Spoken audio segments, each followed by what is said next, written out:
toyları.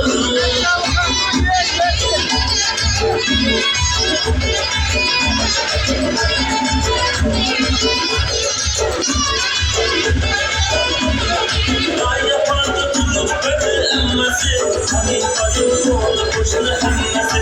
Ay yapardı durup beni emmesi, hani kadın oldu boşuna emmesi. Eğer yolda çoğulsun ekilmesi, toylarını doğrusun toylar. Arzına kamçılığı gitsin toylar, toylarını doğrusun toylar. Arzına kamçılığı gitsin toylar.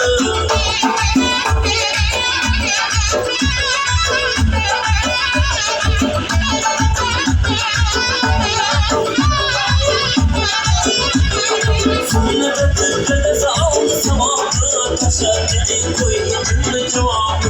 Yani günler kenarına tamamı, koy bana